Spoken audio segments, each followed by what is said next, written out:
Laili dan juga teman-teman semua. Terima kasih atas waktu yang diberikan kepada kami. Kami dari kelompok 6 akan membahas mengenai etnografi dan juga recording interaction. Nah, etnografi di sini sebagai salah satu metode penelitian kualitatif yang telah lama menjadi alat yang berharga dalam memahami budaya, interaksi sosial, serta dinamika komunitas manusia. Nah, bagian integral dari proses etnografi ini adalah merekam interaksi, yang dimana merekam interaksi ini untuk memudahkan peneliti dalam menangkap momen-momen penting, nuansa, serta konteks yang membentuk realitas sosial yang kompleks. Nah, merekam interaksi ini bisa berbentuk, bisa seperti merekam interaksi antar individu, kelompok, serta lingkungan sosial. Next slide.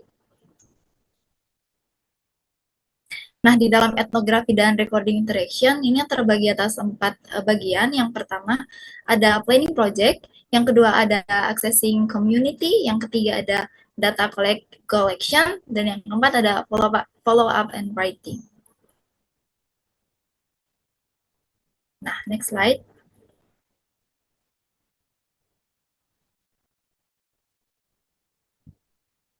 Nah, yang pertama adalah planning project. Jadi, semua penelitian itu membutuhkan perencanaan terlebih dahulu dan etnografi tentu tidak terkecuali. Dalam hal seperti dalam semua proyek, hal pertama yang harus dipertimbangkan adalah apa fokus proyek. Nah, di sini fokus proyek dalam etnografi itu cenderung mengadopsi pendekatan yang lebih induktif, berbasis data, yang dimana fenomena sosial dan juga linguistik yang relevan itu muncul selama pengamatan etnografi. Nah, di sini ada tiga bagian pertanyaan yang uh, pertanyaan pertanyaan penelitian etnografi yang dinilai serta perlu diperhatikan, yaitu yang pertama adalah relevan, yang dimana maksud relevan ini adalah akankah penelitian tersebut lebih dari sekedar deskripsi studi kasus saja, dan juga apakah penelitian tersebut itu berkontribusi pada pengembangan teori yang relevan atau tidak. Yang kedua adalah original, yang dimana original ini maksudnya apakah penelitian tersebut mewakili kontribusi penelitian sebelumnya di bidang ini atau tidak. Serta bagaimana penelitian tersebut itu membangun dan juga meningkatkan penelitian sebelumnya di bidang ini. Dan yang ketiga adalah metodologi yang dimana maksud dari ini adalah apakah studi tersebut itu layak secara praktis dan juga etis atau tidak, serta apakah penelitian tersebut itu dapat menjawab pertanyaan si peneliti tersebut atau tidak. Nah, di dalam fokus proyek ini juga penting untuk agar dapat mengidentifikasi populasi penutur yang tepat serta dapat diakses yang nantinya memungkinkan peneliti itu menjawab pertanyaan penelitiannya. Nah, di sini juga peneliti harus mempertimbangkan apakah populasi dari objek atau subjek penelitiannya itu memandai untuk menjawab pertanyaan peneliti atau tidak. Next slide. Yang kedua ada ruang lingkup, yang dimana etnografi di sini itu cenderung berfokus pada kelompok yang lebih kecil. Nah, di sini seringkali ada godaan bagi peneliti untuk membuat proyek yang terlalu besar. Misalnya, saya ingin mempelajari pria muda Inggris. Nah, pria muda Inggris di sini itu bukan merupakan suatu kelompok atau komunitas, serta cakupannya itu terlalu besar, serta bukan berada pada satu tempat. Nah, masalah dengan ini itu bahwa jika pertanyaan penelitian terlalu besar, nantinya pertanyaan tersebut itu tidak bisa dijawab. Nah, sebagai informasi bahwa penelitian etnografi di sini itu memerlukan atau menghabiskan banyak waktu untuk berinteraksi dengan informan serta mengenal mereka pada tingkat yang relatif pribadi. Nah, yang ketiga ada akses, yang dimana ini merupakan poin terakhir namun sangat penting untuk mempertimbangkan apakah uh, untuk mempertimbangkan ketika memilih komunitas atau kelompok yang ingin diteliti. Jadi pertanyaannya, apakah peneliti tersebut itu dapat memperoleh akses ke sana sejak awal atau tidak? Nah, setelah ketiga poin tersebut sudah terpenuhi, langkah selanjutnya adalah meningkatkan pengetahuan peneliti tentang komunitas atau kelompok yang bersangkutan serta menyiapkan materi pengumpulan data awal yang dimana jika adanya persiapan awal ini akan memudahkan peneliti untuk uh, uh, meringankan peneliti untuk meringankan jumlah pekerjaan peneliti yang harus dilakukan nanti di lapangan. Nah, next slide.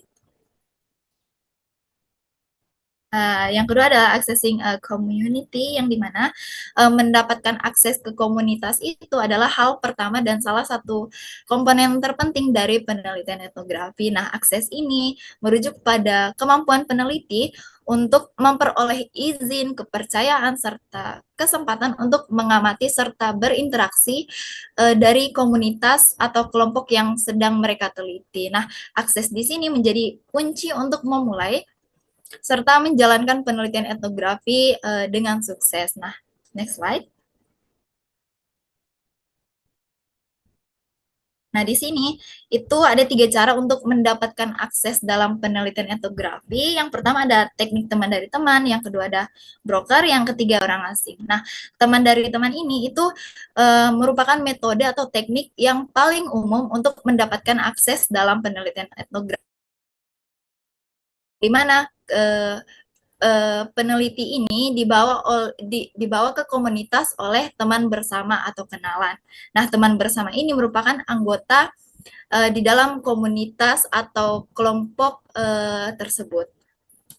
Nah, manfaat dari metode teman dari teman ini adalah memungkinkan si peneliti untuk masuk ke dalam kelompok tersebut bukan sebagai orang asing. Nah, yang kedua adalah teknik broker atau ya teknik broker, yang ini merupakan cara lain untuk menghindari memasuki komunitas bukan sebagai orang asing. Nah, broker di sini merupakan orang yang memiliki otoritas tertentu atau wewenang tertentu atau bukan merupakan anggota biasa di dalam kelompok tersebut. Contohnya itu seperti guru lokal, pejabat pemerintah, atau mungkin mantan peneliti yang telah bekerja di masyarakat yang bersangkutan tersebut. Nah, manfaat bekerja dengan broker ini itu adalah si broker ini nanti dapat membantu peneliti membangun hubungan pribadi dengan informan. Nah, yang ketiga adalah orang asing, yang dimana ini merupakan bisa dibilang teknik yang paling sulit ya teman-teman, karena di sini si peneliti tersebut tidak uh, mengenal atau memiliki akses untuk memasuki kelompok komunitas tersebut. Nah, cara yang paling mudah ketika kita tidak memiliki akses di sana itu adalah dengan membuat teman dari teman, yang dimana teman dari teman ini kemudian nantinya akan mengenalkan kita ke dalam kelompok tersebut. Selanjutnya, data collection akan dijelaskan oleh Saudari Diksi. Oke, terima kasih Vincent. Selanjutnya adalah untuk data collection, yaitu pengumpulan data. Next. Nah, dalam data collection ini terdapat beberapa cara, yaitu salah satunya adalah catatan lapangan atau field notes. Nah, hal ini yang perlu dilakukan peneliti adalah membuat catatan lapangan secara terperinci, terutama bagi para etnografer. Terus di sini juga ada diadaptasi oleh Sekel dan Everett di tahun 2012, yang mana memberikan daftar metadata sesuai studi etnografi, yang mana catatan lapangan ini berupa mencakup 5, misalnya di suatu daerah ada upacara tertentu atau pertemuan-pertemuan rekaman yang bertujuan untuk agar kita memudahkan mencari dan mengolah data tersebut. Kadang data yang terlalu banyak akan menumpuk dan kita untuk menghindari istilahnya kebingungan, maka diperlukan nama file atau nomor rekaman di acara apapun dalam acara tersebut. Jadi dari nama orangnya, nama informannya. Dan yang keempat ada lokasi acara termasuk gambar. Dan yang terakhir adalah bahasa yang digunakan pada komunitas. Mohon maaf, apa sudah terdengar jelas? Agak putus-putus diksi. Yang lain juga putus-putus. Iya Mbak, di tempat saya juga putus. Oh ya, mohon maaf.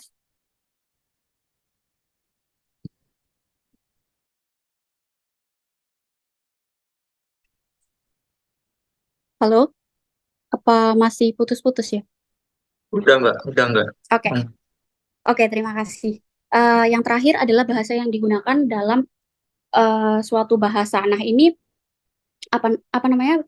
Sebenarnya bahasa ini adalah yang mana kita meneliti komunitas multibahasa. Artinya lebih dari satu. Kalau misalnya kita meneliti suatu komunitas yang mana bahasanya sama dengan yang kita gunakan, itu mungkin kurang perlu untuk diperhatikan. Tapi tetap saja bahasa itu penting untuk diamati juga. Next.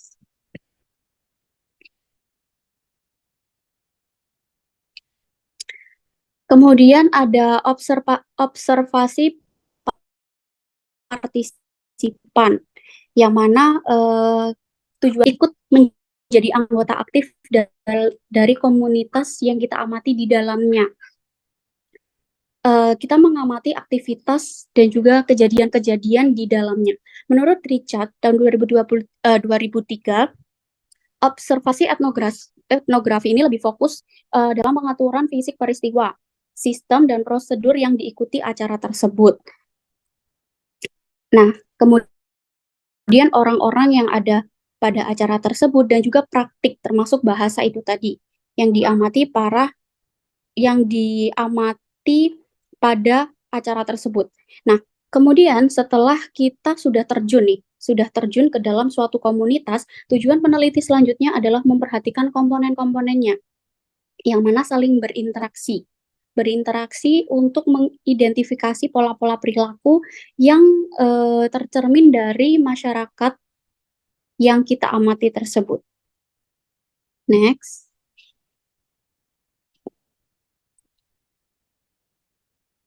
Nah, di sini ada wawancara etnografi, yaitu wawancara etnografi merupakan serangkaian percakapan yang dilakukan peneliti dengan informan secara perlahan dan peneliti itu memasukkan beberapa unsur yang mana guna untuk mendapatkan informasi biar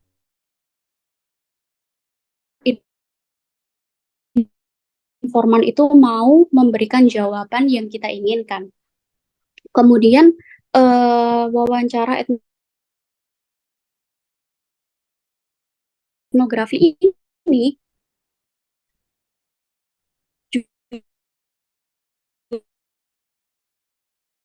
juga sedikit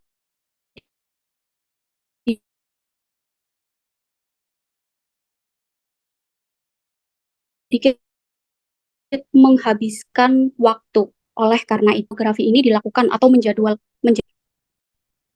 apakah masih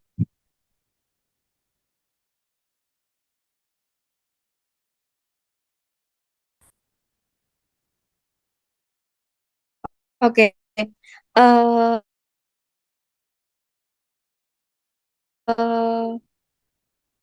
next.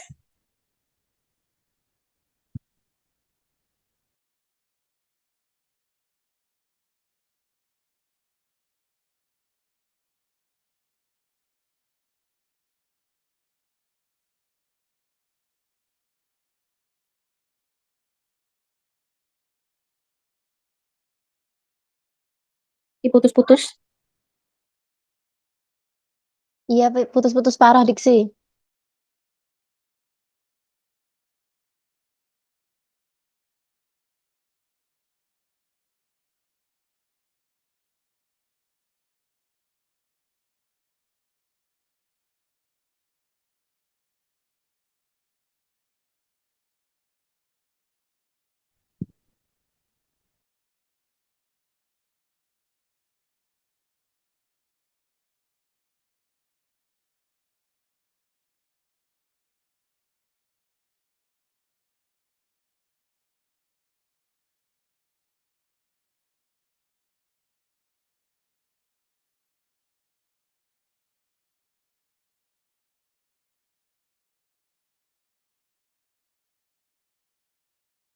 Baik, saya lanjut saja ya bagian rekaman.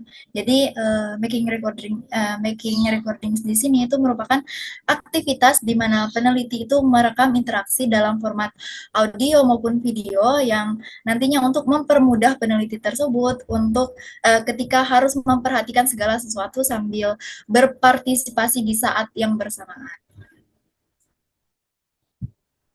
Nah, di sini yang harus diperhatikan adalah kita harus memberitahu informan bahwa rekaman itu benar-benar untuk si peneliti dan untuk membantu peneliti tersebut mengingat apa yang terjadi. Oke, mohon maaf tadi ke kick. Jadi saya lanjutkan di sini ada rekaman yang mana peneliti ini ketika kesulitan untuk berpartisipasi secara langsung, biasanya untuk memudahkannya adalah mengambil video atau rekaman, baik berupa audio maupun video biasa. Nah, tujuannya adalah untuk membantu peneliti dalam mengingat, baik itu kata-kata ataupun sesuatu yang terjadi pada saat itu. Nah, rekaman ini juga bisa berupa video diri atau mungkin kita kalau lihat di YouTube atau apa biasanya kan ada orang vlog. Nah, itu kan dia berinteraksi secara langsung dengan cara halus. Artinya seperti ini contohnya. Halo guys, aku ada di mana bersama siapa. Nah, seperti itu. Kemudian ketika kita mendapatkan video atau audio, sebaiknya peneliti memberi label atau dari semua rekaman yang telah kita ambil. Tujuannya apa? Karena tujuannya apa? Biar tidak disalahgunakan oleh pihak-pihak lain. Biasanya di YouTube itu ada search by. Nah, itu lebih baik kita memberi label pada video atau rekaman yang telah kita buat. Kemudian yang selanjutnya adalah koleksi artefak dari komunitas. Nah, jenis data terakhir yang biasa dikumpulkan dalam penelitian etnografi adalah catatan artefak kehidupan masyarakat tersebut. Nah, artefak yang dimaksud ini merupakan gambaran fisik, siaran, dan juga berupa media lainnya yang sangat relevan dengan kehidupan informan. Misalnya, seperti musik yang mereka dengarkan atau kendaraan yang biasa mereka gunakan. Mungkin di sini kita lebih banyak melihat sepeda motor, mobil, mungkin di daerah tertentu mereka masih terbiasa menggunakan perahu, kalau istilahnya getek. Nah, kemudian selanjutnya makanan yang mereka makan. Makanan mungkin yang kita makan dengan yang mereka makan itu sedikit berbeda. Misalnya, bukan apa ya, kalau di suku-suku tertentu itu, kalau kalian pernah lihat, itu makan inang, yang mana untuk memutihkan gigi. Nah, mungkin masyarakat di sini belum terbiasa atau mungkin sedikit culture shock ketika melihat kebiasaan-kebiasaan seperti itu. Oke, next. Nah, kemudian tindak lanjut dari penulisan ini yaitu terdapat dua hal yang berkaitan dengan analisis penyajian data etnografi. Yang pertama yang berkaitan dengan cara mengatur dan memproses data seperti penggunaan perangkat lunak. untuk mengolah data. Misalnya kita membutuhkan software apapun untuk mengolah video atau rekaman yang telah kita buat. Kemudian selanjutnya adalah pengkodean, yaitu data etnografi ini sangat mirip dengan yang digunakan pengkodean data kuantitatif. Namun pada dasarnya ini memerlukan pemberian kode atau kategori kecil. Misalnya ada transkrip atau narasi. Nah, tujuan dari narasi ini adalah untuk menceritakan kisah komunitas yang dimaksud dan untuk mendeskripsikan pengamatan sedemikian rupa. Jadi, sebuah narasi itu sedemikian rupa kita jelaskan bagaimana proses terjadinya aktivitas yang telah kita teliti sebelumnya. Next.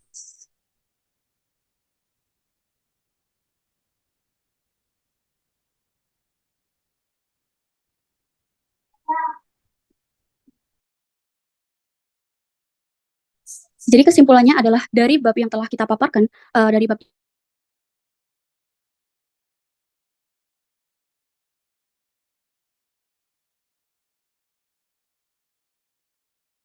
ini, meskipun etnografi ini tidak yang mendasari pendekatan etnografi terhadap partisipan penelitian, akhirnya terhadap konteks sosial pembicaraan pada akhirnya juga berlaku dalam semua bentuk penelitian lapangan linguistik.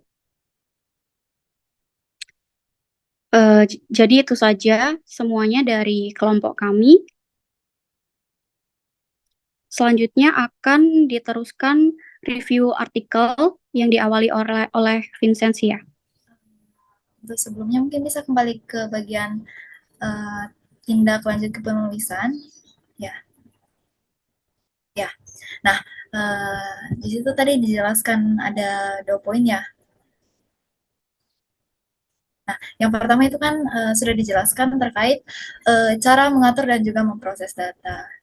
Yang kedua itu mungkin teman saya lupa, itu yang kedua ada seharusnya poin yang berkaitan dengan penulisan temuan etnografi. Nah, analisis etnografi di sini itu sering disajikan sebagai semacam narasi tentang orang-orang atau pengalaman yang ditemui oleh peneliti tersebut. Nah, tujuan dari narasi di sini adalah untuk menceritakan kisah komunitas yang bersangkutan dan juga untuk menggambarkan pengamatan dan interpretasi peneliti sehingga si pembaca tersebut atau pembaca artikel atau hasil dari penelitian tersebut itu dapat memahami cara kerja batin dari budaya dan juga komunitas yang berpotensi asing tersebut. Nah, selanjutnya di bagian, mungkin bisa kembali di bagian making recording. Nah, di bagian, ya, recording. Ya, rekaman. Nah, teman-teman sebenarnya di bagian rekaman ini itu ada 3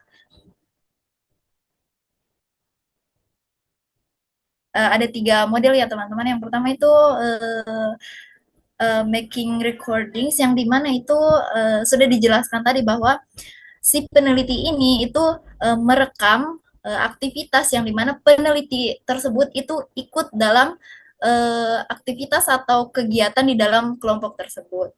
Yang kedua ada etnografi interview yang dimana itu yang dilakukan antara si peneliti dan juga si interviewer. Jadi cuman ada peneliti dan yang dimana cuman ada peneliti dan juga informan. Dan yang ketiga itu ada self recording yang dimana di sini peneliti itu tidak ikut terlibat di dalam proses rekaman. Jadi di dalam recording ini cuman ada informan dan juga kelompok tersebut. Jadi si peneliti tersebut tidak masuk dalam rekaman tersebut. Nah, selanjutnya bisa kembali ke current issues.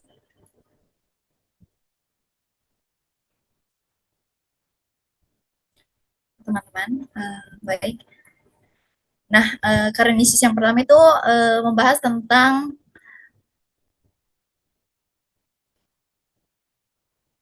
imigran tidak berdokumen, tembus pandang, serta hypersabilitas, dan pembuatan budak modern. Nah, belum bagi ya.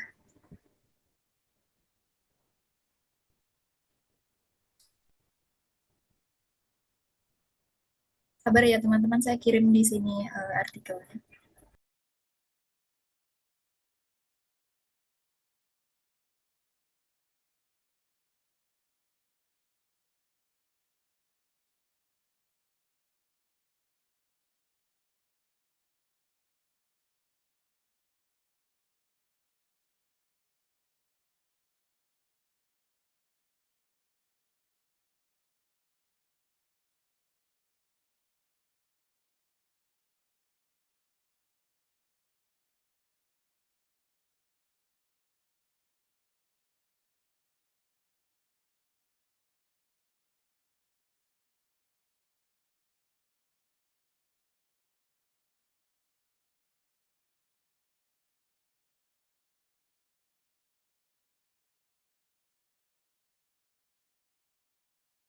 Masih mute, Vin. Maaf. Baik, teman-teman bisa dilihat ya bahwa artikel di sini itu bertujuan untuk memahami pengalaman imigran yang tidak berdokumen tersebut di bawah retorika politik yang sangat kejam. Nah, yang dimana temuan ini itu mengungkapkan proses di mana pekerja imigran itu tidak berdokumen mengalami kondisi kerentanan yang ekstrim.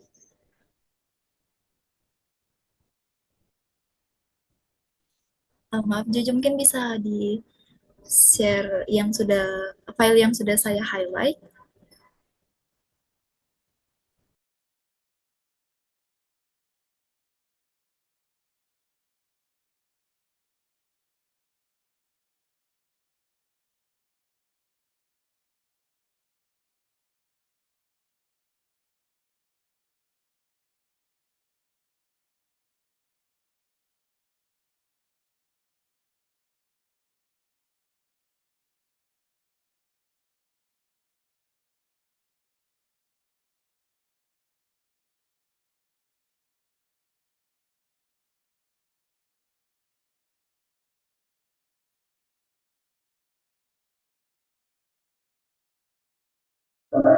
Bisa di halaman 2. Ya, di situ ada seperti yang sudah dijelaskan tadi bahwa ada pertanyaan penelitian etnografi yang harus dijawab seperti apakah penelitian tersebut itu berkontribusi pada apa namanya berkontribusi pada misalnya pada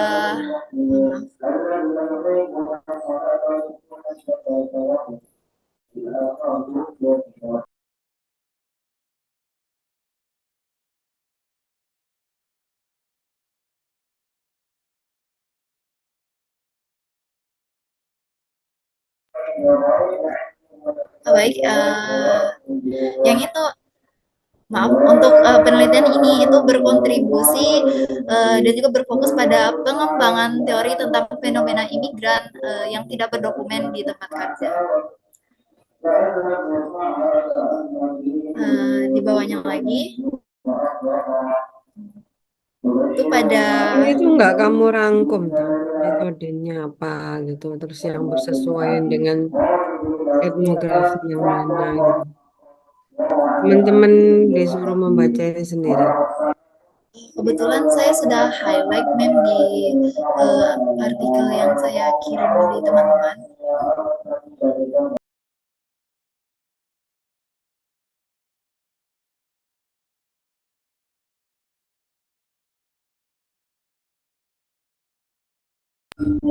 Jadi bagian data collection itu atau pengumpulan data itu bisa dilihat bahwa di sini peneliti mengadopsi pendekatan etnografi yang mengandalkan kerja lapangan, wawancara semester terstruktur dan juga data dokumenter.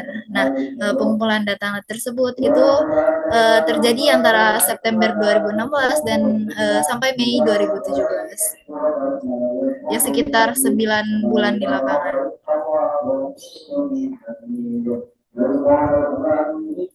Nah, di sini itu peneliti masuk sebagai orang asing yang dimana dia tidak mengenal salah satupun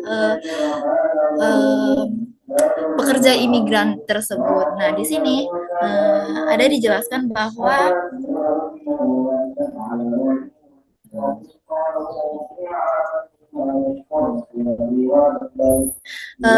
si peneliti tersebut itu memulai dengan berbicara bahasa yang sama, serta itu menjadi sukarelawan di dalam menjadi sukarelawan di semua kegiatan kantor layanan sosial.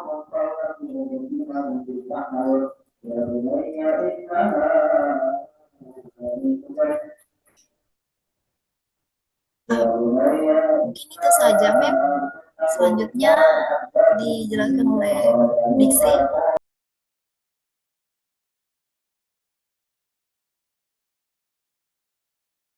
Baik, terima kasih. Mungkin bisa langsung ke next artikel.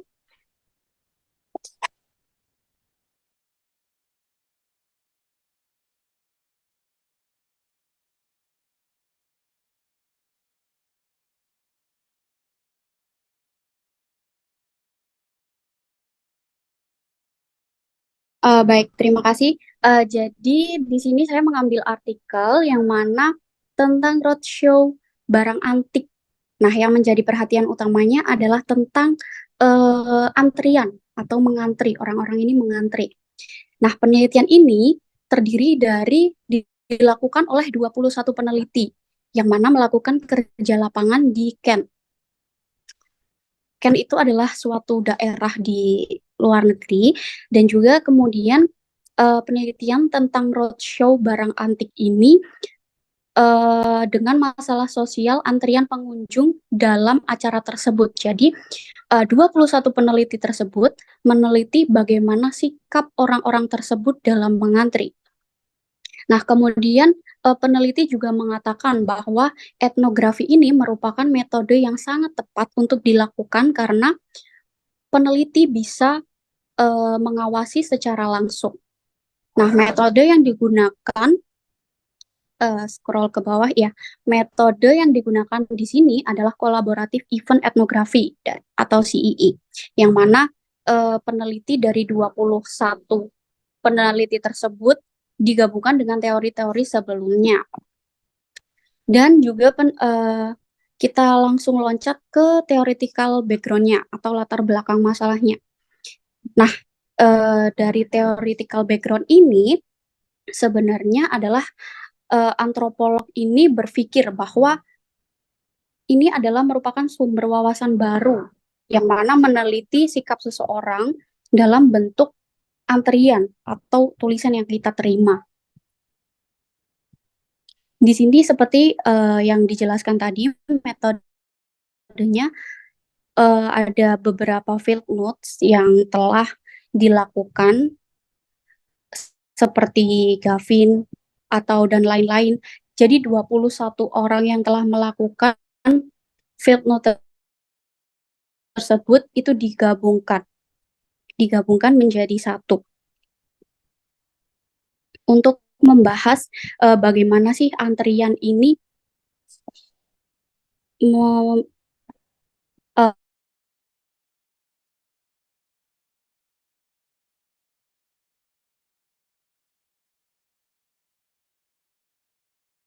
mengenai norma-norma sosial dalam mengantri. Jadi yang yang terlihat pada boleh scroll ke bawah.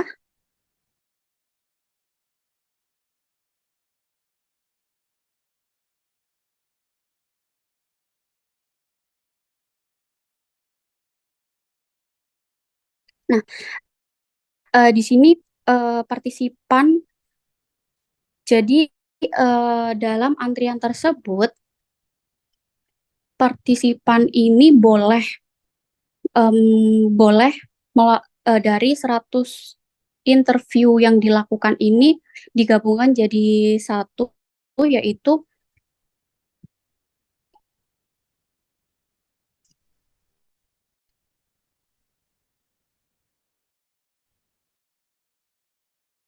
Boleh scroll ke bawah di sebentar lagi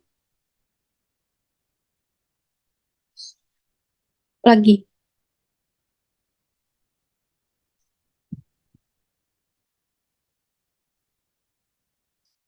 belum lagi Mas.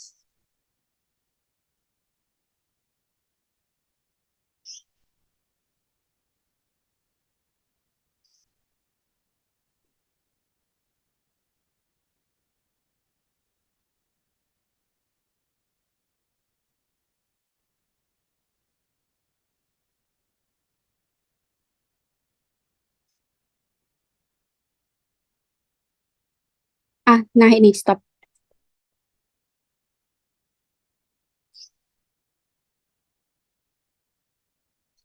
Nah ini jadi penelitian ini menemukan bahwa apa namanya dalam antrian tersebut menjadi apa namanya mungkin memiliki beberapa asumsi, yaitu yang mana mungkin salah satunya adalah di barisan paling depan. Misalnya orang yang berada di barisan paling depan memiliki asumsi seperti apa ya memimpin atau ini loh aku di depan sendiri dari segitu banyaknya antrian. Nah, but one queue was little more amorphous. Nah, ini artinya adalah dari sekian ini kan membahas tentang antrian yang mana orang-orang berjajar berbaris untuk melihat barang antik. Tapi semakin lama kelamaan ditemukan bahwa apa namanya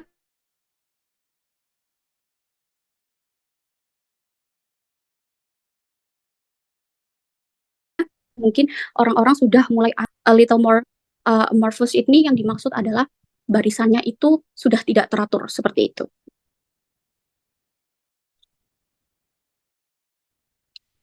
Next,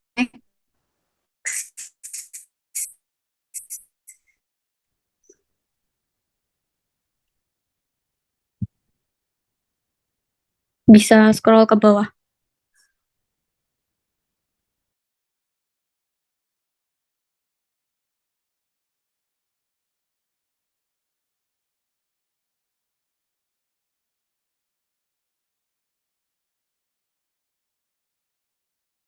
Boleh scroll ke bawah lagi.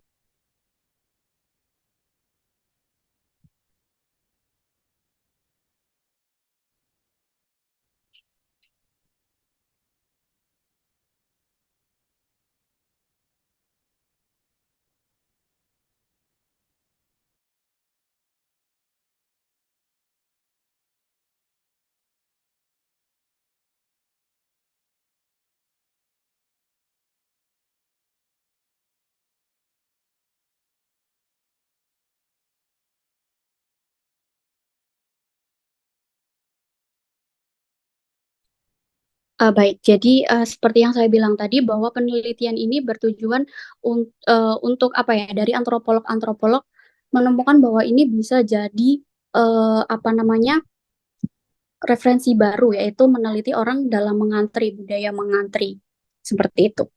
Mungkin itu saja. Saya kembalikan lagi ke Mem Laili. Terima kasih.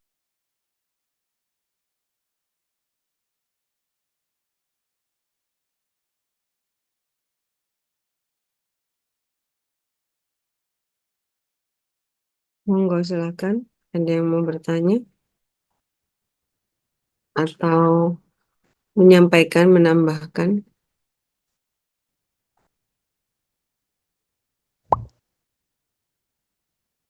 Ya, silakan Dimas. Ya, terima kasih, Mem.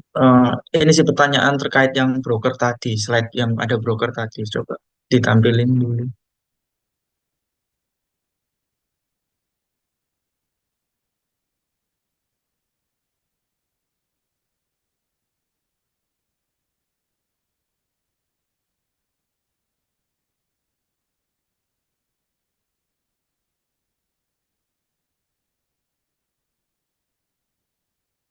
Nah, ini mau nanya sebenarnya yang tiga ini sebenarnya langkah atau kita memilih atau kita bisa milih dari teman atau milih broker atau milih orang asing karena tadi contoh kasusnya adalah kalau kita memilih orang asing kita bakal kesulitan karena gambar apa bahasa kasarnya adalah kita tidak mempunyai kenalan dan orang dalam seperti itu.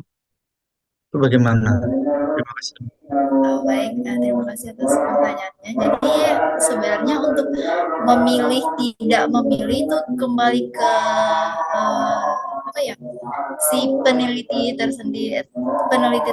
Nah misalnya kalau kalau saya mau meneliti misalnya saya mau meneliti apa ya salah satu kelompok masyarakat di Makassar yang dimana saya kan orang Makassar jadi saya memiliki akses ke sana kecuali saya mau meneliti misalnya salah satu kelompok masyarakat di Sumatera. Nah, di situ saya harus menggunakan yaitu metode orang asing yang dimana saya tidak memiliki kenalan atau siapapun di kelompok tersebut. Jadi itu kembali lagi ke penelitian si peneliti tersebut mau meneliti di mana. Mbak Sejauh Vince, ya. Berarti itu pilihan. Kalau misalnya aja sih, kalau saya ke Makassar, misal saya tidak punya teman Makassar, terus tiba-tiba saya kenalan di salah satu anggota komunitasnya mungkin, dan dia menjadi teman saya, apakah itu maksudnya teman dari teman atau tetap orang asing? Terima kasih. maksudnya Mas bisa diulangi tadi. Oke. Misal saya kan nggak punya teman di Makassar nih, saya melakukan penelitian di Makassar. Terus saya random lah ke daerah itu, saya ajak ngobrol satu orang dari komunitas itu, saya ajak kenalan, nah secara otomatis kan itu bisa menjadi teman. Nah, apakah itu apakah itu langkah dari orang asing jadi teman dari teman atau tetap orang asing seperti itu sih? Baik, itu kalau menurut saya itu merupakan teknik orang asing karena awalnya itu Mas Dimas gini loh Mas sebelum misalnya saya sudah memiliki saya mau meneliti di sini. Nah, di sini itu kan Mas Dimas belum punya kenalan kan di sana. Iya, belum Jadi punya. Mas Dimas di sana itu membuat teman dari teman atau mencari teman baru yang merupakan anggota kelompok tersebut. Nah, berbeda cerita dengan saya. Misalnya saya mau meneliti di Makassar itu kan saya orang Makassar yang jelas saya punya teman di sana. Nah, itu merupakan teknik teman dari teman. Saya bukan merupakan orang asing. Mungkin Oke, terima kasih Mbak Vince. sejauh pengetahuan saya begitu sih, Mas. Ya, oke, terima kasih Mbak Vince.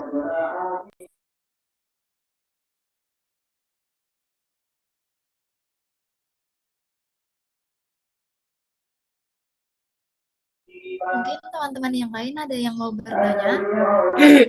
Saya Vin. kira mungkin perlu tambahan ya. Silahkan semuanya. Ini kayaknya mungkin yang membaca ya. Sekali lagi yang membaca itu hanya yang presentasi. Coba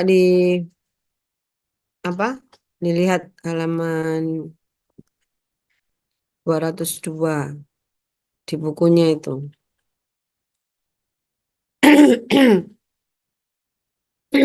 Jadi memang ketika kita melakukan penelitian etnografi, ada kalanya kita punya teman ya, yang bisa diminta untuk membawa kita kepada komunitas tersebut dan itu adalah hal yang paling gampang karena kita dengan mudah gitu ya punya kenalan yang bisa mengenalkan kita pada komunitas tersebut. Lalu ada broker. Broker ini sebenarnya kondisinya adalah seseorang yang nggak kita kenal juga gitu. Tapi dia adalah seorang gatekeeper, gatekeeper dari satu komunitas ya, entah itu dia adalah orang yang mungkin biasa bekerja atau membantu para tokoh di situ misalnya, atau orang yang memang memiliki kedudukan tertentu di ranah sosial, struktur sosial dari masyarakat tersebut, misalnya dia Pak Carik atau temannya Pak Lurah atau yang biasa dimintai tolong oleh Pak Lurah atau dia adalah pengurus ya, pengurus kelurahan atau pengurus RT atau pengurus RW atau kalau misalnya itu adalah fanbase K-pop community misalnya dia adalah ketua dari geng tersebut atau dari fanbase tersebut. Itu yang disebut broker. Dan memang ada kalanya kita itu benar-benar mau memasuki sesuatu komunitas itu benar-benar nggak tahu apapun. Jadi benar-benar kita ini orang asing. Dan di komunitas tersebut tidak ada yang namanya gatekeepers, ya. Nah, memang kondisi di sini ya apa namanya sangat sulit gitu. Tapi dia bisa memulai dengan menjadi bagian dari masyarakat tersebut. Caranya adalah attending various public events. Jadi untuk mengenalkan diri supaya lama-lama orang mengenal dia gitu. Nah, kondisi ini membuat metode etnografinya mungkin perlu waktu yang lebih lama dibanding kalau kita punya teman atau kita dikenalkan oleh seorang broker. Karena kita benar-benar asing kan untuk kemudian dan butuh effort yang lebih ya karena apa namanya kita harus mengikuti banyak dari kegiatan mereka, mengenalkan diri, kemudian kita juga belajar tentang banyak dari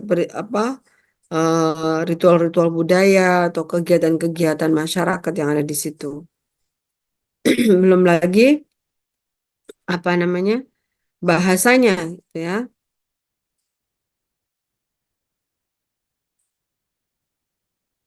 Tapi kalau kita em, berawal dari seorang asing dalam sebuah komunitas itu, keuntungannya adalah karena kita itu kemudian kayak jadi masyarakat, jadi bagian dari masyarakat ya setelah sekian lama, kita punya akses yang banyak, lebih banyak daripada kalau kita masuk dengan bantuan teman atau masuk dengan bantuan broker. Karena kalau dengan bantuan teman atau dengan bantuan broker, segala sesuatunya itu kita tuh berdasarkan apa yang diinformasikan oleh si informan ini atau si broker ini gitu. Tapi kalau kita itu menjadi bagian dari masyarakat itu yang awalnya kita asing tapi lama-lama diterima, itu kita punya akses kemana-mana ke masyarakat tersebut gitu loh. Tidak mengandalkan si broker atau tidak mengandalkan teman ini. Seperti itu mungkin yang bisa ditambahkan ya Dimas ya.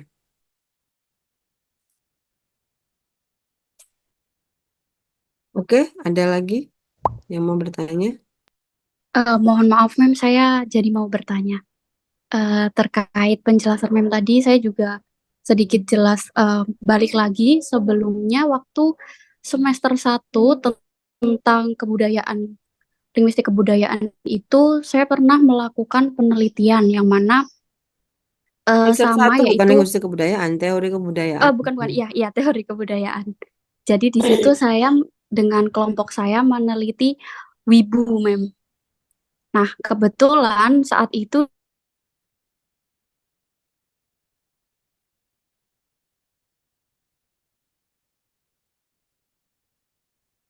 Oke, kita menunggu diksi kembali.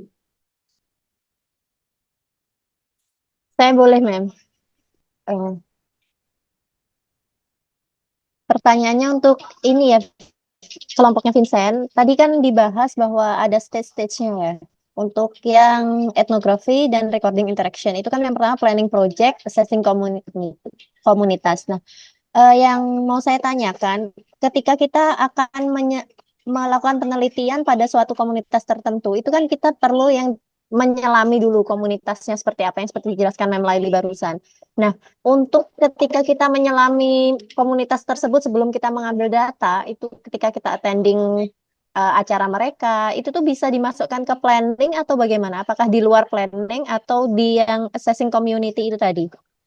Terima kasih, Vin. Boleh diulang, Restu? Apa tadi pertanyaan yang terakhir, kalimat-kalimat kamu? Ini, Mem. Ketika kita si peneliti ini mencoba untuk menyelami komunitas tersebut dengan cara mendatangi kegiatan-kegiatan warga, kemudian dalam proses memperkenalkan dirinya agar diterima di komunitas tersebut, apakah itu masuk dalam proses planning atau assessing community, Mem? Karena tahap-tahapannya untuk etnografi sendiri tadi kan ada 4. Nah, itu masuk di bagian yang mana? Apakah yang planning atau assessing community-nya? Yo gampang tuh, itu accessing community. Nah, kalau untuk planningnya sendiri itu seperti apa, Mem? Ya, kamu Saya harus masih agak menetapkan bingung. tujuanmu apa, mau mencari apa, komunitasnya itu komunitas mana, dicari apakah ada informan atau gatekeeper yang bisa di ini atau enggak, kayak gitu. Kalau sudah masuk ke komunitasnya terus mengikuti ritualnya dan sebagainya itu ya accessing community. Berarti rangkaian yang mau dilakukan selama melakukan penelitian etnografi itu semuanya dijadikan satu di planning. Jadi apa yang mau dilakukan, kemudian apa instrumennya apa-apa itu semuanya dilakukan di planning itu tadi, Mem. Seperti itu. Iya, tapi perlu Kalau diingat ya, ya, planning project di sebuah penelitian kualitatif itu tidak seperti planning project ketika di penelitian kuantitatif. Kalau di penelitian kuantitatif, semuanya harus fix, ya. Apalagi kalau kita melakukan eksperimen atau kuasi eksperimen misalnya. Jadi subjeknya harus fix sudah, gitu ya. Alatnya sudah divalidasi, oke. Terus kemudian subjek ini ketika ketika sudah melakukan treatment sudah nggak boleh nambah kalau untuk kuantitatif. Tapi kalau untuk kualitatif, meskipun kita sudah planning, misalnya ada pertanyaan sudah kita susun ya untuk structure interview, pertanyaan itu bisa kemudian kita rubah berdasarkan hasil yang kita dapat ketika kita sudah mengakses community. Jadi kalau planning project di etnografi itu lebih kepada konsep kalau menurut saya. Dari konsep itu kemudian kita kan ini ada masalah bukan masalah di sini bukan saya maksud problem ya, tapi issue. I mean kalau di Amerika kalau di bahasa Inggris issue itu juga problem. What's your issue? It means what's your problem. Maksud saya begini. Oke, di masyarakat ini tuh apa sih yang menarik? Apa sih masalahnya gitu loh. Kita pengen tahu apa sih? Kita mau apa sih? Exploring apa kita di situ?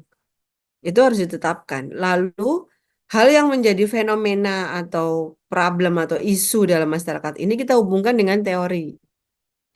Jadi sebelum berangkat ke lapangan, teori dan isu ini sudah dihubungkan gitu loh. Sehingga jelas pertanyaan yang kita mau ajukan, yang mau dicari itu apa. Objective of the study sudah harus jelas. Sehingga kalau objective of the study-nya jelas, komunitas yang kita tuju itu juga jelas. Gitu loh. Nah, selama planning project itu sebenarnya lebih kepada membangun konsep. Terus kemudian menjajaki kemungkinan akses. Terus kemudian mungkin waktu, ya. Waktu yang dibutuhkan berapa lama untuk bisa menjawab pertanyaan kita, ya. Nah, waktu ini kan kita sesuaikan dengan budget. Dengan mungkin waktu yang kita punya untuk misalnya kalau tesis ya itu kan kita cuma punya 1 semester misalnya seperti itu ya. Tapi kalau research yang lain kan berapa lama kita punya waktu gitu. Nah, tapi apapun yang kita sudah planning untuk proyek kita di penelitian kualitatif itu masih mungkin untuk bertambah, berubah, berganti atau bergeser gitu ya. Selama kita kemudian mencari data itu, mengakses komunitas itu. Karena ketika kita masuk ke komunitas, oh ternyata yang selama ini kita asumsikan itu tidak seperti itu. Berarti kita harus menambah pertanyaan lagi mungkin, atau menghapus pertanyaan yang sebelumnya diganti dengan pertanyaan baru. Itu sangat mungkin kalau di penelitian kualitatif. Gitu. Misalnya kita sudah menentukan, oke, instrumen atau teknik of data collection-nya itu participant observation, interview, sama nanti catatan lapangan. Tapi di situ Anda menemukan misalnya, wah ada manuskrip nih, ada ini nih, ada buku sejarah tentang komunitas itu. Nah ini kan menjadi dokumentasi, bisa menambah di dalam penelitian Anda. Begitu. Jadi kualitatif lebih fleksibel.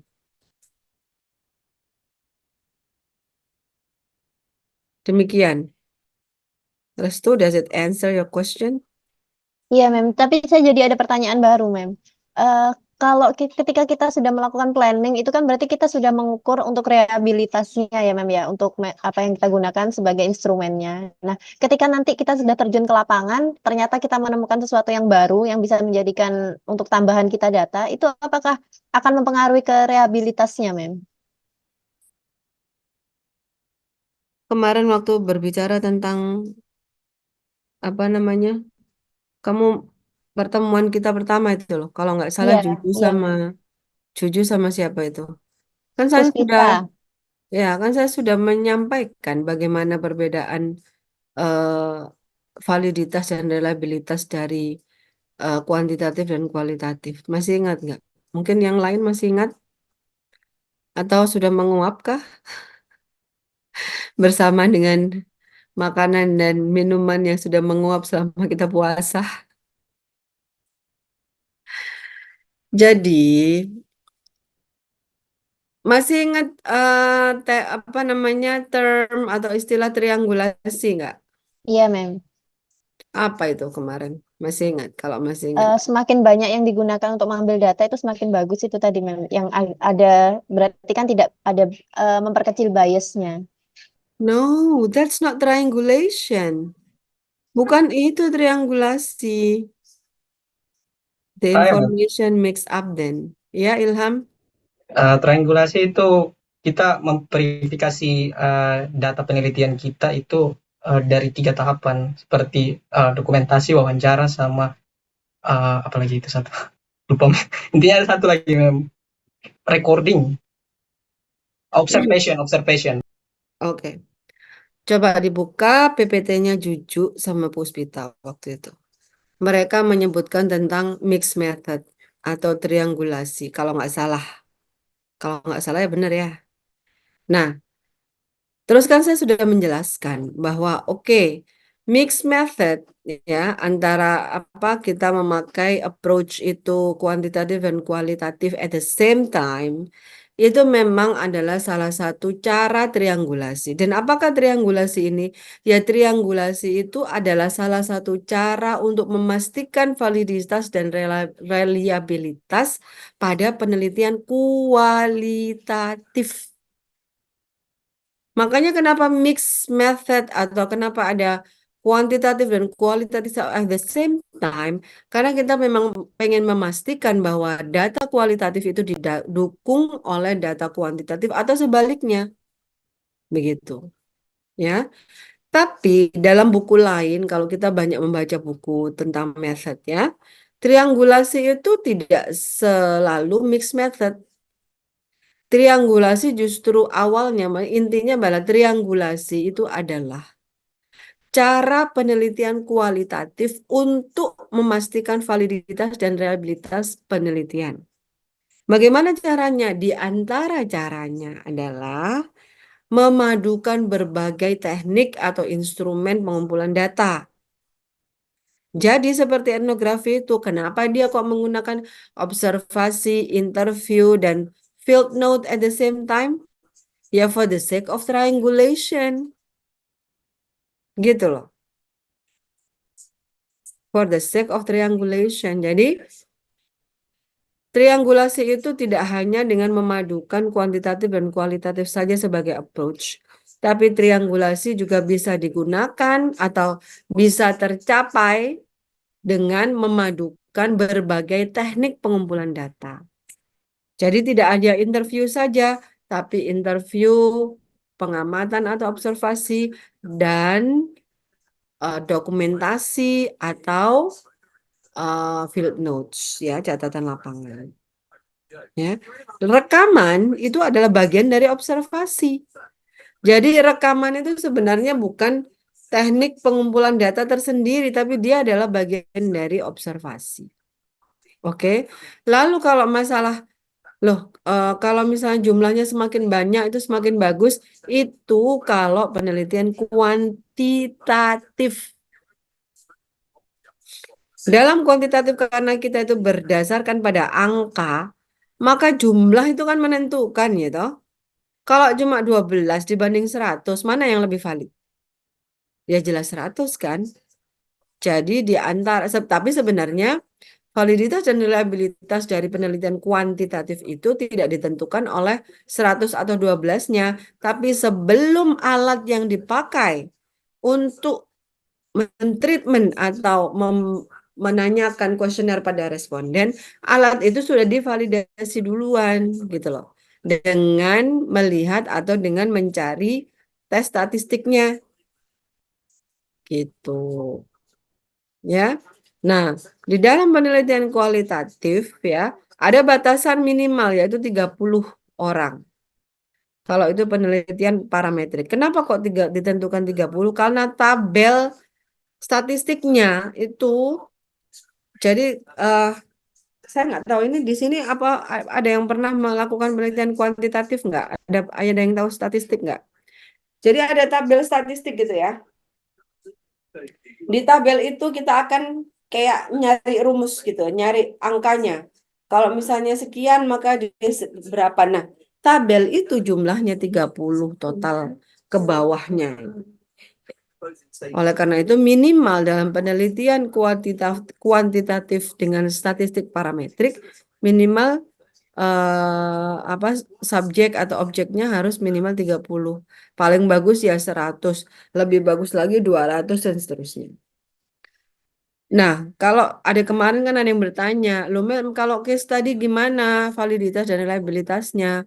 Kan dia cuma satu orang, nggak banyak. Nah, caranya itu dengan triangulasi dan lama waktu. Jadi jangan di mix up ya keterangan saya ini ya, satu-satu.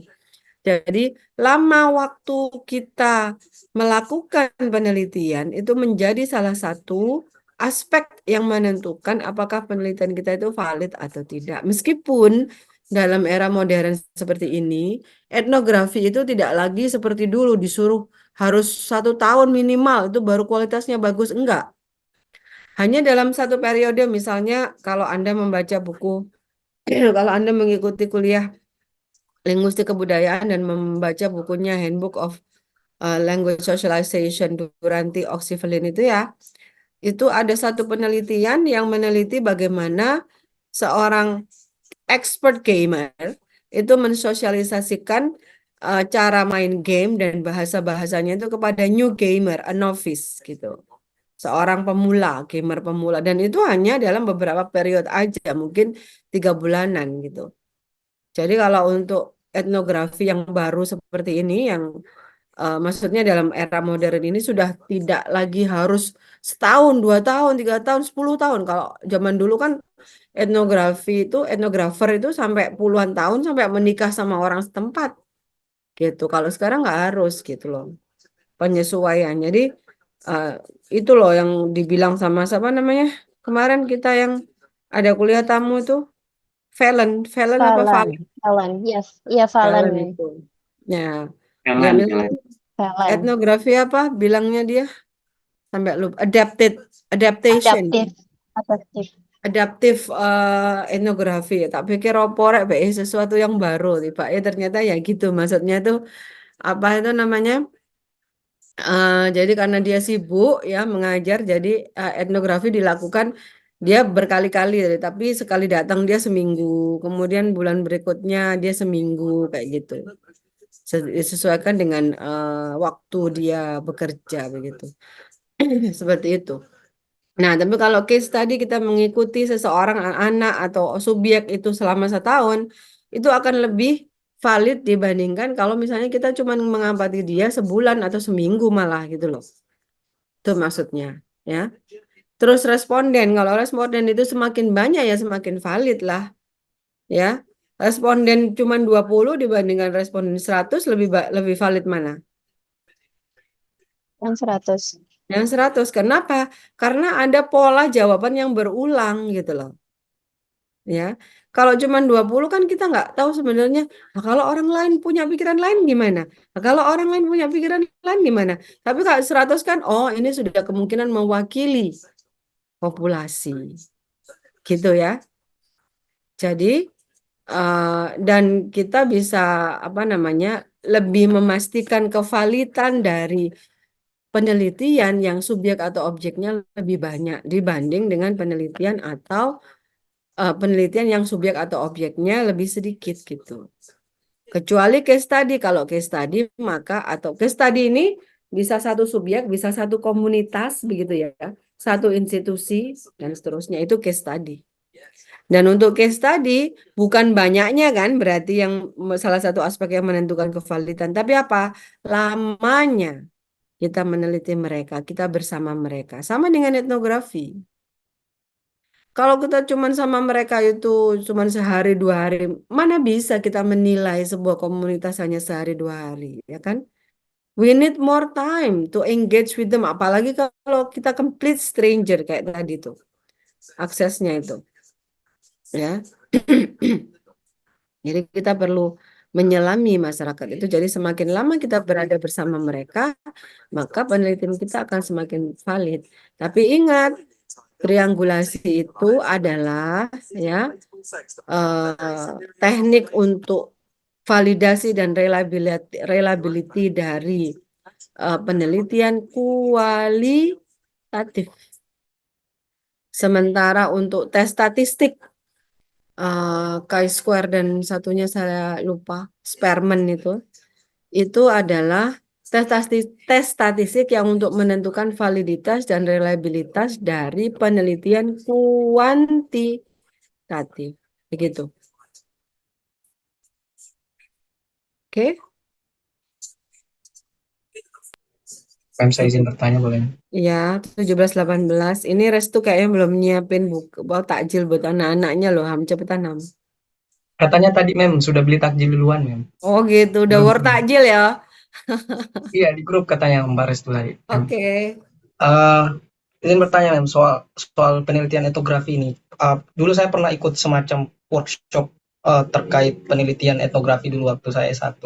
Nah katanya itu materinya kalau kita melakukan penelitian etnografi itu kita tidak boleh menjelaskan secara rinci, secara detail penelitian apa yang akan kita lakukan di lapangan seperti itu kepada si subjek atau informan itu, karena takutnya mereka akan memanipulasi data. Misalnya saya kalau misalkan kita melakukan sebuah penelitian terkait pola komunikasi di sebuah komunitas. Nah, takutnya kalau kita menyampaikan secara detail, oh penelitian kita tentang ini, si informan ini akan memanipulasi begitu di lapangan. Misalkan mereka bilang, oh kita jangan ngomong kotor, ngomong kasar, kalau misalkan dia datang ke sini, takutnya nanti dia catat gitu di penelitiannya.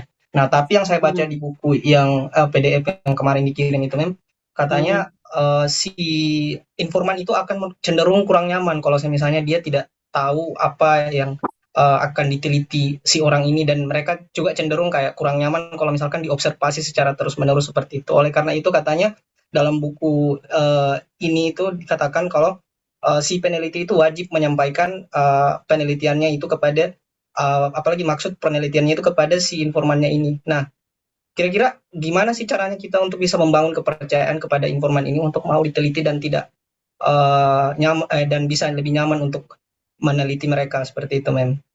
Itu pertanyaan saya, Mem. Terima kasih. Iya. Jadi memang detail apa yang ingin kita cari dalam penelitian kita itu tidak perlu diungkapkan kepada subjek atau objek kita. Detailnya tuh nggak penting gitu loh. Bukan nggak penting, detailnya tuh nggak perlu. Tapi for the sake of comfort ya, dua belah pihak sama-sama merasa nyaman apa sebenarnya yang dicari, ya kita harus ngomong bahwa kita tuh melakukan penelitian bahasa. Kita ingin mengetahui bahasa masyarakat sini gitu.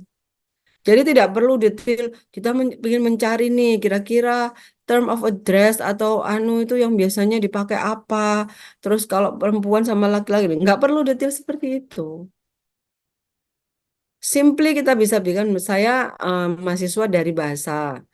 Nah, ini saya pengen tahu bahasa masyarakat sini tuh sebenarnya bagaimana penggunaannya masyarakat. Gitu, Ilham. Di semua penelitian, nggak hanya etnografi, nggak hanya etnografi. Kita nggak perlu secara detail. Toh mereka itu nggak akan paham tentang apa detail-detail konsep yang kita tahu. Nggak perlu gitu loh.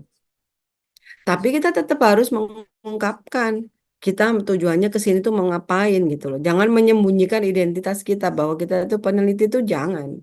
Tapi kita harus tidak boleh juga sangat detail menceritakan. Toh mereka juga misalnya kita kasih tahu istilah-istilah linguistik yang nggak paham loh, gitu loh. Gitu Ilham. Oh yes, ma'am. Thank you. Mm-mm. Jadi tetap kalau Anda nanti misalnya Anda harus ini ya misalnya ke sebuah keluarga gitu. Anda kan harus minta consent mereka dengan misalnya paper persetujuan mereka. Di dalam itu tuh nggak perlu apa tujuan penelitian Anda nggak perlu sangat detail. Saya akan mencari tindak tutur dari orang tua kepada anak. Nggak perlu. Bilang aja saya mau melihat bagaimana bahasa antara ibu dan anak di keluarga-keluarga di Surabaya gitu loh. Ya, bilang aja bahasa gitu, bahasa yang digunakan kayak gimana, orang Surabaya ini beda sama orang Jogja sama orang Makassar gitu ya. Tadi no need to be very detail, karena kalau very detail ya mereka sangat kemudian menjadi very conscious, sangat sadar, wah ini jangan-jangan aku dilihat ini gimana gitu. Wong nggak dijelaskan secara detail aja mereka kan juga jadi aware gitu kan, ada orang asing di situ siapa gitu kan. Ya, gitu ya Ilham. Baik, ma'am. Thank you, Hmm, ma'am. Oke.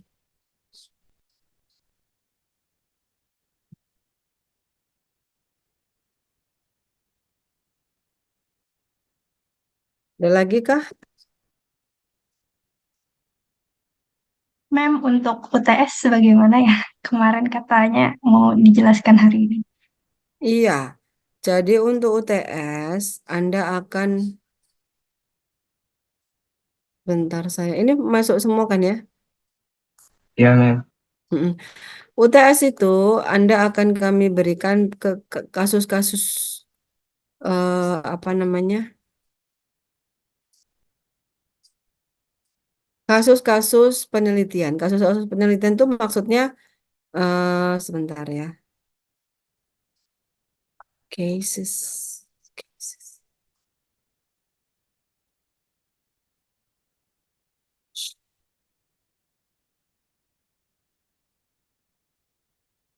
Ada. Ah ini.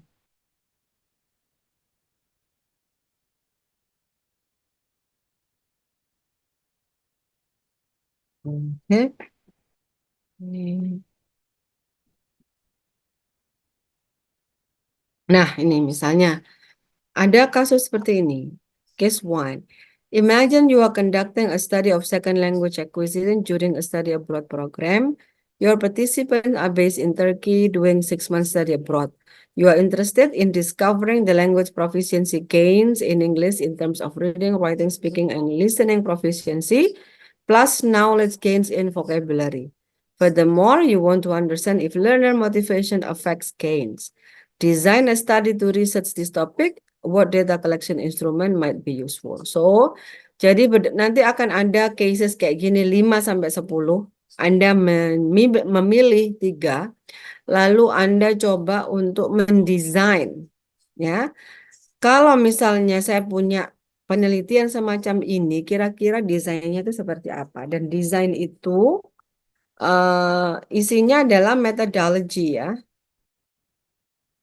Methodology yang isinya apa saja metodologi? Masih ingat? Research approach. Apa itu research approach? Kuantitatif, kualitatif, atau mix gitu ya. Iya, Lalu ma'am. research design. Kalau research design itu misalnya kualitatif, ada research desainnya bisa etnografi, case study, deskriptif kualitatif gitu ya. Kalau kuantitatif bisa eksperimental, kuasi eksperimental, deskriptif statistik dan seterusnya. Kemudian population and sampling.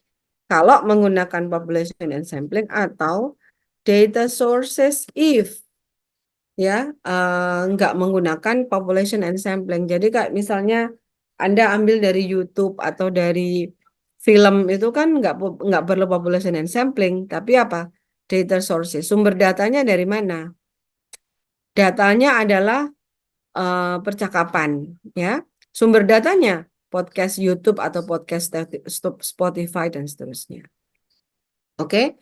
Population and sampling berarti harus dijelaskan populasinya itu apa, teknik samplingnya apa, dan mengapa. Jadi each of this pasti harus dijelaskan gitu ya. Mengapa memakai itu? Dan terakhir, teknik of data.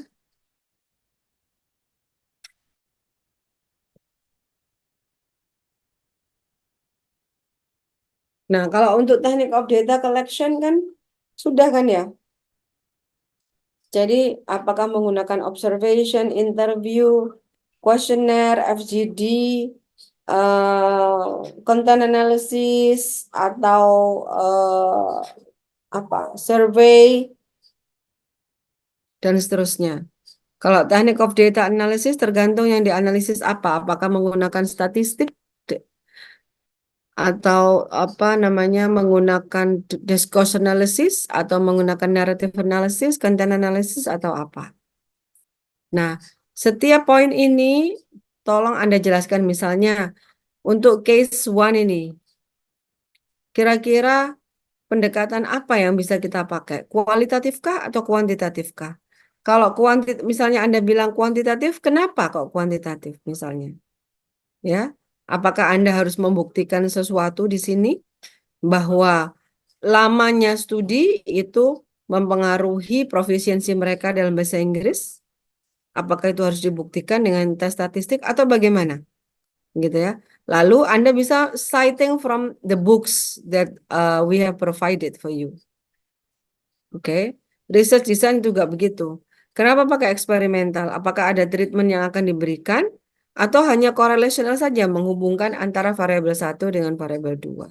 Dan mengapa bisa dihubungkan dengan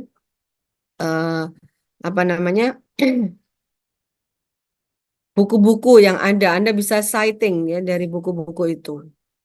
Lalu population and sampling atau data source ya.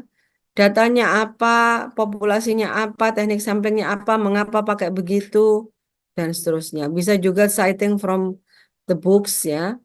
Teknik of data collection begitu. Misalnya kalau dia harus melakukan observasi, interview, dan field notes at the same time, maka dikatakan bahwa collecting datanya menggunakan observation, interview, dan field note misalnya. Nah, kalau begitu berarti harus dijelaskan salah satu-satu. Observation-nya harus bagaimana? Interview-nya seperti apa? Structured kah atau semi-structured atau bagaimana?